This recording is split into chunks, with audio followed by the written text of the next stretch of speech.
એક વખત મનુ રાજા, એની પત્ની શત્રુપા અને હાથ ઋષિ આ બધા એહોની જગ્યાએ ભગવાનની ભક્તિ કરતા હતા અને તપસ્વી તપ કરતા હતા. એવામાં આકાશમાં કડાકો થયો અને ભગવાને મચ્છા અવતાર લીધો અને મનુ રાજાને દર્શન દીધા કે હે મનુ રાજા,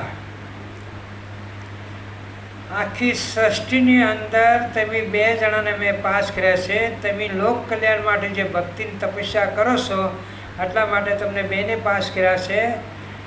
આ ધરતી આજથી હાથમાં દીએ રસ્તાળ ડૂબી જવાની છે અને ભયંકર તોફાન, વરસાદ અને અંધાધાર દરિયો બી સડશે અને આ ધરતીને પાણીમાં ડૂબાડી નાખશે. બધા મરી જશે, કોઈ નહીં બસે.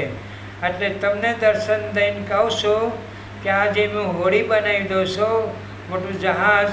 આની અંદર તમે બેસી જાઓ અને જે વસ્તુ કામની હોય બધાની એક એક જોડી લઈને વાણમાં બેસી જાઓ અને પછી આ ધરતી ડૂબી જાય. અને હું તમને જ્યારે વરસાદને બધું ચાલુ થાય ત્યારે તમે મને યાદ કરજો. હું મચ્છા અવતાર તરીકે આવીશ અને તમારી હોડીને મારી હારી બાંધી દેજો. મારા ઉપરનું શીંગડું છે ને હારી બાંધી અને હોડીને બાંધી દેજો. હું તમને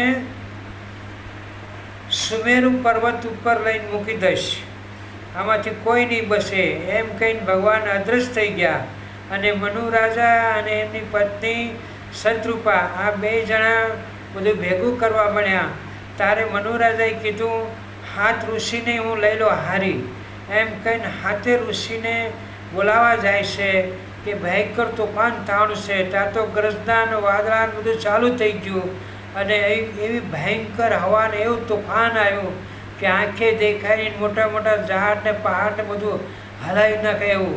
આ બધા દોડી અને ભગવાને બનાવેલી હોડીની અંદર બેસી ગયા.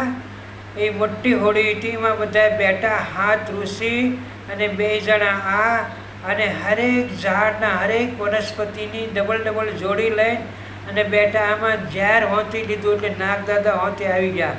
હર વસ્તુની જરૂર હતી બધી લઈને અને બેસી ગયા. અને વરસાદ ચાલુ થઈ ગયો. ભોળાનાથ ખીજાણ્યા, એવા ખીજાણ્યા અને ત્રીજી આંખ ખોલી ત્યાં તો મોટો કડાકો થયો. આંખે સંભળાય નહીં એવો મોટો કડાકો, ગજદાન, વરસાદ ચાલી ગયો, આસમાન ફૂટી ગયું એની ઘોડી. અને ઘડીકમાં તો ચારે કોરથી પાણી ઉમટી આવ્યું અને ધરતીને રતાળ કરી નાખી. અને મનુ રાજાની ભગવાનને યાદ કરો ને ભગવાન તમે કીધું તમારી રક્ષા કરીશ તો આવો. પ્રભુ ભગવાન તરત પ્રગટ થયા મચ્છા અવતાર રૂપે અને સુમેરુ પર્વત ઉપર જઈને અને ત્યાં મૂક્યા. ત્યાં ભગવાને 4 વેદ એમના પ્રગટ કર્યા અને હાથ ઋષિને કીધું, આ અજુર્વેદ, સામવેદ અને એવા 2 વેદ બીજા છે, નામ ભૂલી જશો. એ બધાને પ્રગટ કર્યા ભગવાને અને કીધું કે હવે આ એક પુસ્તક તરીકે થઈ જાય. અને ઋષિને કીધું, હાથ ઋષિને કે તમારે અહીંયા મનુષ્ય હવે તમારે દરિયે આ 2 જણા દરિયેથી મનુષ્ય લીલા ચાલુ થશે. અને જેમ જેમ માણસો વધતા જાય એમ આ વેદ પુસ્તકને બધું જ તમારે બધાને પકડવાનું, જ્ઞાન પકડવાનું અને સત્યનો માર્ગ પકડવાનો, બધાને હાસો રસ્તો બતાડવાનો. અને મનુ રાજાને સત્યબાબાને કીધું તમારે બેયને દ્વારા હવે મનુષ્યની ઉત્પત્તિ થાય અને જે તમે લાવ્યા છો એ બધું નખો ઠેકાણે મૂકી દો એટલે બધું એની રીતે પ્રગટ થઈ જાય. એમ કહીને ભગવાન વહી ગયા. આવી ભગવાનની વાત છે. જય દ્વારકાધીશ. આવડે એટલી વાત કરી છે. સત્ય